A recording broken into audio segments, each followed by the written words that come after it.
Hey everybody, Michael here. Today we're going to be talking a little bit about pricing and budget and why you should not be shopping for a photographer by price alone. So you've started your journey looking for a boudoir photographer, you've gone online in your area and you thought the best thing to do would be to line them all up by price and the lowest one wins, right? Wrong! Shopping by price alone in boudoir photography will surely get you results that are lacking along with a poor experience. Let me give you an example. Let's say you're looking for a house and I tell you I have two homes. One is $150,000, the other is $225,000, and I want you to tell me which one is the better deal. You think you can do it? Well, of course, we can't answer that question because we have incomplete information. One home may be on a lake, the other may have 3 or 4 bedrooms. You just don't have enough information to make an informed decision there, and there really is no answer to the question at that time. Well, isn't that really similar to going on a bunch of websites and just comparing prices of different boudoir photographers? Shopping for a boudoir photographer is not like trying to find the best price on a Sony TV. You're looking in Walmart, you're looking at Best Buy, or maybe you're looking at Amazon to see which may have the lowest price.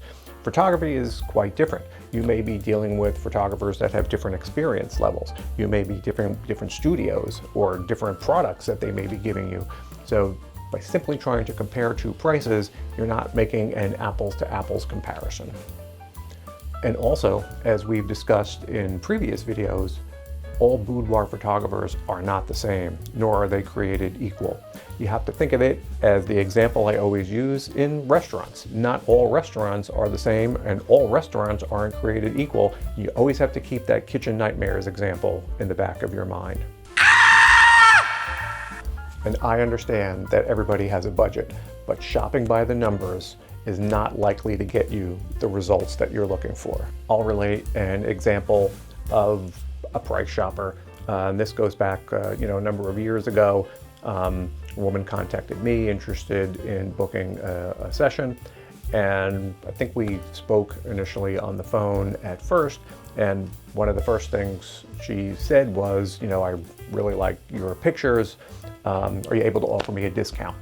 And this is even before we talk about price or budget or anything else. So through the conversation, I tried to find out from her what her budget was, and each time I asked her, she just said, I'm just starting shopping, and she didn't want to answer the question. And I think even after that, we may have had another conversation. She wanted to follow up with some more details, and then a bit after that, I think it was through an email, she told me, well, I found somebody that was going to offer me a session and a free photo album, and it was either for $50 or $75. And if you want me to work with you, then you're going to match this price. And of course, that certainly wasn't possible. And I really told her to be very, very careful. Something didn't seem right about that. And things went quiet for a little while.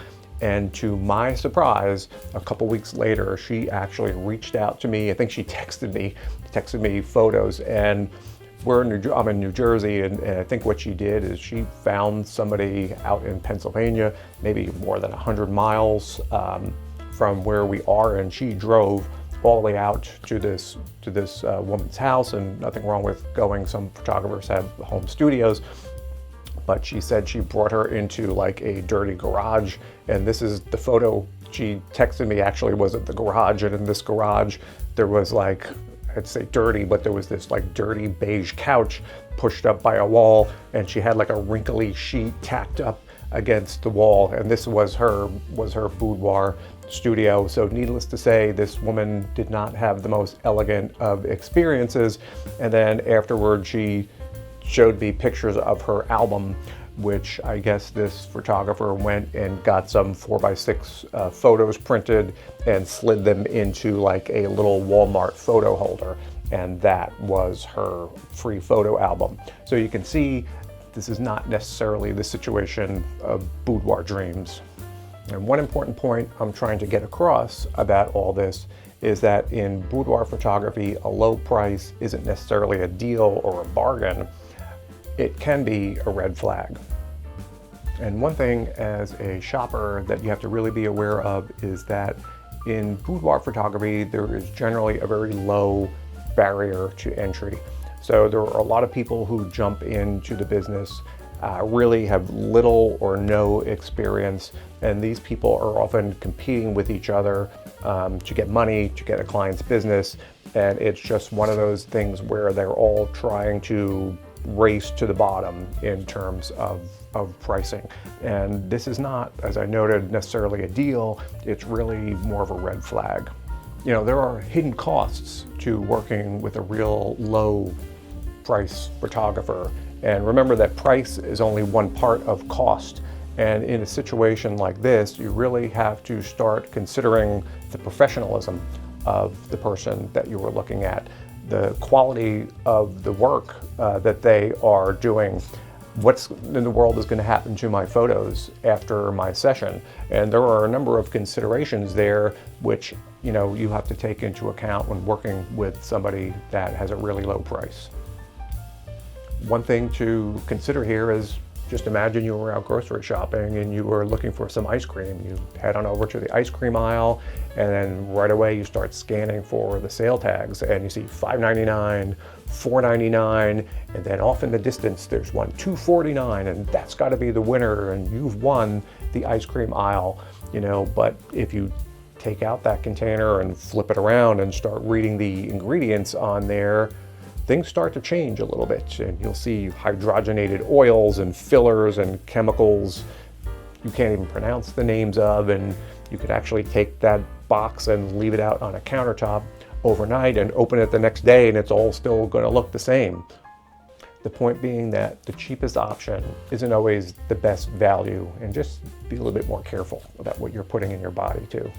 You know, investing in a skilled photographer is always going to lead in a better experience and better results. And I wanted to talk a little bit about budget, and in terms of boudoir photography, you know, a boudoir session isn't something that you're likely to do once a week, a couple times a month, or even a couple times a year. Typically, it's a special occasion type of a situation for a gift or for an event.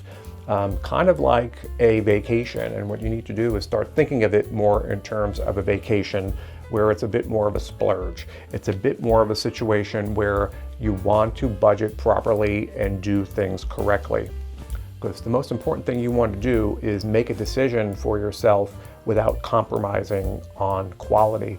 And it's not the case where I understand everybody has an unlimited budget, but it's way better to save up, or way better to allocate some more money to this session so you can enjoy it and walk away with great results, than it is to go to the least expensive photographer in your area and then wind up with a poor experience. You know, and I understand doing this kind of work can be tricky.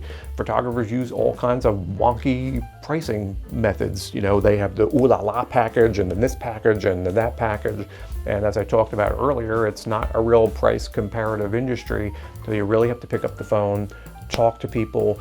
As I talked about in some of my previous videos, you know, find out about their experience, the quality of work, and so forth, and put this effort in, and that way you'll be able to make an informed decision and walk away with great results. In conclusion, as with most things in boudoir photography, it can take a little work in getting to the bottom of what's best for you, and especially when this comes to pricing and budget. The important things here to remember is that all photographers are not created equal. It's very difficult to compare pricing from one photographer to another without knowing any other information. You really have to start digging deep, get some details, so that way you can start making comparisons that are a little bit more viable. One thing also to keep in mind is not to just focus on the lowest price. You know, price is only one overall aspect of cost when it comes to photography. I hope this video was helpful. If you have any questions for me, just leave them in the comments below, and I'll be happy to help you out. And I'll see you next time.